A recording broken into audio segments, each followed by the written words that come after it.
Hello, and welcome back to another Board Crazy review. This week we are, of course, doing That's Pretty Clever. I am D. I am joined by my friends. I'm the cleverest of all, Graham.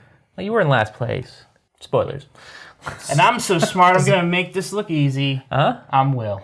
It is easy. Yeah. So, good job doing the bare minimum there. Oh, I'm 2-0 in this game, Graham. Yeah. Nice. Yeah. Before we get to our review for this game, as ever, we're going to run my introduction to the game from our gameplay video, which is going to be on the screen now. You can skip to the time provided if you want to skip past that. So, here that goes. That's Pretty Clever, aka Ganz schön clever, is a game for 1 to 4 players designed by Wolfgang Warsch and published by Stronghold games. The objective of the game is to use the 6 provided dice in order to score points, and each of these dice is used in a different way.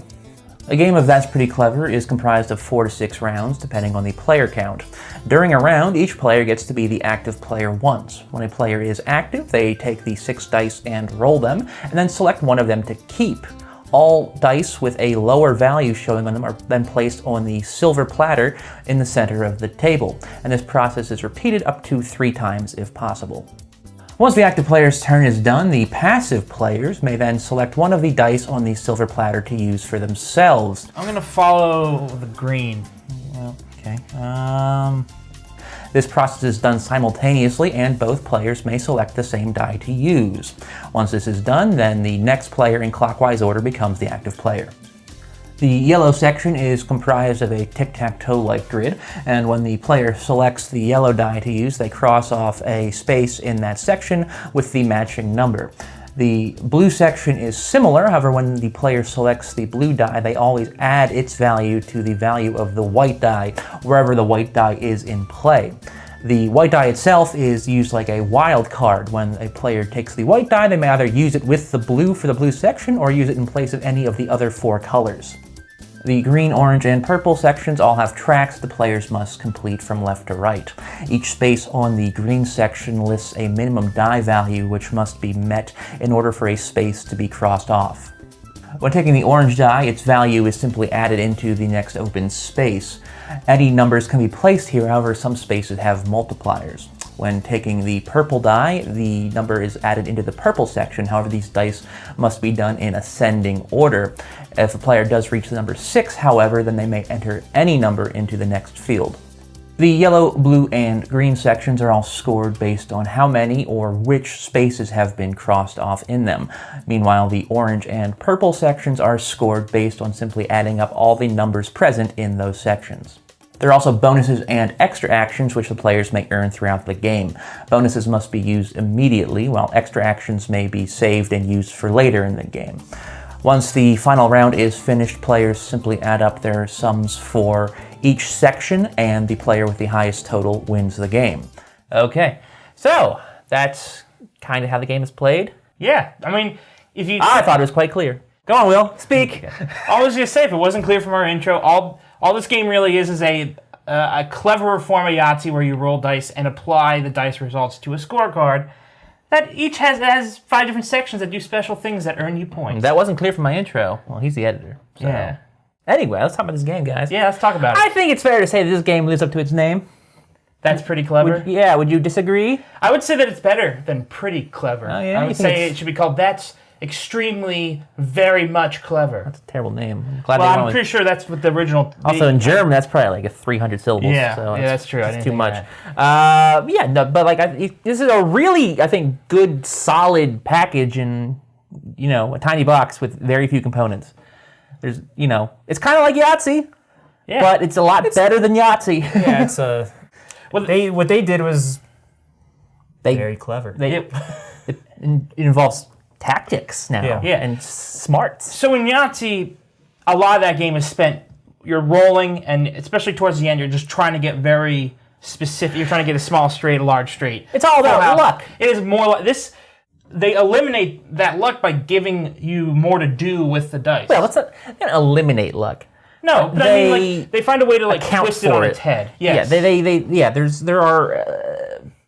think the game's mechanics work in a way that it allows you to minimize luck, not entirely, but to a great degree. Yeah. I think not only with how the re-rolling works and all the other like actions you get throughout the game, but also I think I really love the passive player system in this game. How, you know, even when it's not your turn, you are involved. You can do things to help yourself for future turns, and also, you know, it's a great way to keep players from feeling bored or excluded during the game. You always have to sort of pay attention because you can sort of plan ahead even as players are taking their one die at a time and see like, okay, what's gonna be left maybe, and where can I work here? Yeah, and I mean, I don't know if you do have to pay attention. There's not much to pay.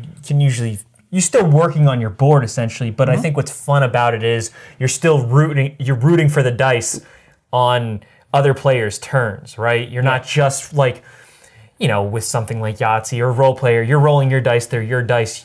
You don't care really what you're rooting in the sense that you just don't want them to really get anything good. Yeah. But this one you're rooting because you're like, oh man, if he rolls a purple 6 and doesn't use it, I need that right now. That'd be perfect. And you try to play it off. You could use you try to lead him down the wrong. Yeah, use the red die. Yeah. There is the red die.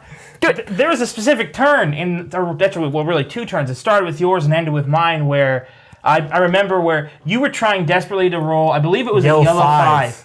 And you didn't get it. And I remember you rolled, I think you used a reroll and you still didn't get it. And you were like, you were livid because you had used a reroll, still didn't get it. You're like, oh man, this stinks. I'm having a horrible. Impossible. And I said, you're having, you know, really bad luck. And that next turn on my last go, I had only a yellow and orange die left. And I rolled a yellow 5 and an orange 2. And I couldn't use the yellow 5. Yeah. So I had to put the yellow 5 on the silver platter. And I was just like, boom. That's brilliant. Yeah. Oh, that's good for Graham. Yeah, because you can't take that. Nope. That's so good for Graham. That's amazing for me. That's amazing for me.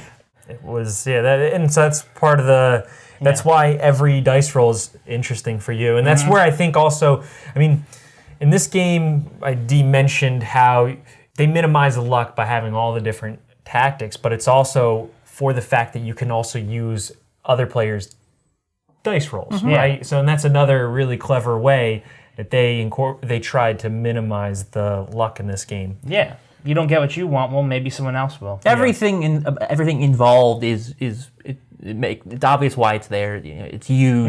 Yeah. There's no extraneous stuff here. It's all like, okay, this makes the game better. Yeah, and the fact that there's 5 sections to work with, I think if there was one more, it'd be too many, and if there were one fewer, it would be like too little. Yeah. And I feel like orange might have been the last one they created in the sense because it's like one where you just write in. It's the wild card. Yeah. Yep, it's the. But it's also not an easy. It seems it's straightforward, but it's not one you're necessarily going to be using a lot of. That ×2 multiplier is real powerful, and you like want to time it out so that. Everything. Oh man, the way that they balance out that's the where I was going to rewards next, you get and like the various steps, it's really smooth. One thing when I first played this game, and I'm sure we all had the same thought, the +1s are so powerful because it's the ability to be able to follow someone else, which I was like, oh, this is going to be easy. I'm just going to use I'm just going to try to get +1s as fast as possible. But if you notice, they made those the hardest to get. Like you have to fill in the 4 here to get the +1 there. Some of the hardest numbers to get are on the end column right there. It's the +1. So they made it so that they give you some opportunities to get them in the beginning. You'll probably get 3 or 4 during the game. Yeah, but you're not going to get all of them. 8 or 9. Yeah. Whatever the numbers you can get are. Yeah. It's really good. What else do I want to say? Well, no, I mean, we should talk about how the bonuses, these, you can see that, you know, you complete, like, for instance, the top column, top row of the yellow section, you get a blue X, which allows you to X off any, blue. And then what's best about these bonuses is that they create these chains. Later in the game, they will. Yeah, the game really evolves. And those are easily the most. It's actually some of the most cathartic gaming I've ever had. Yeah. Yep. Getting like 3 or 4 in a row on the same. Absolutely. Even especially when you're like the passive player and you're not even the one wasting your dice to do this. It's like, wow. There's a moment. It's so good. Yeah, it's so good. There's a moment in the video, I think Graham and I both... end of the video? Graham and I both had, I think, parts where we chained like 4 things. Yeah. But there was one for me where I think I got a blue X, which led to I X'd out a blue, which led to a green X, which X'd out a green, which led to another blue X, which X'd out, I think I finished the yellow column, and then I could X out a yellow. And it was just like, just chained. And it was, Yeah, when you get those chains, like exactly, it's one of the most satisfying feelings I think I've had in any board game that we've played. Yeah. And it honestly is. It feels like it's just so simply brilliant, similar to some of the other games he's designed, like the Mine. It's like, why couldn't I think of this? You know, I think this is better than the Mine. It is. But you know, the Mine is one of those games where it's cleverly simple. It's just stupid. Yeah. Another one is Another one I always think about in that sense is like Hanabi or Codenames, and they're just, why couldn't I think of it? It's so simple and it's so brilliant. Yeah. And I think you mentioned that this was nominated for Spiel des Jahres. I think it was Kenner Spiel des Jahres. Which makes sense. This is totally a game that I could see winning an award just because it is. It's he's Austrian.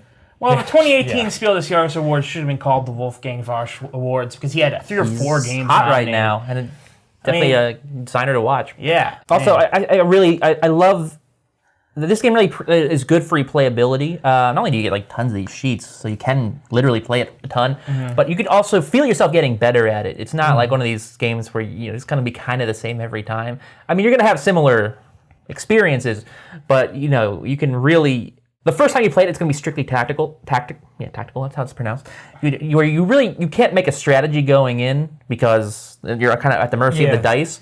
But the more you play it, you can sort of understand like, okay, I'm going to focus on this because this is going to get me a bonus to go towards this, and and so you're going to see your scores improving as you play the game more, which is also satisfying. Is exactly what happened with us, and actually the scoring is something I wanted to bring up in that I love the scoring because one, it's so high that you feel like you did a good job no matter what. I think our first game we were a little under 200 90s or something like that. It was just incredibly high scoring for any game. Yeah, you're putting in a calculator. Yeah, and then our second game we were in the 200s. All of us were in the 200s. I think. All of us, and even like when I think we were calculating our totals up for our playthrough, it was like I forget like 201, and I was like, oh, I got this. I got this. And then D got like 206, and I'm like, what?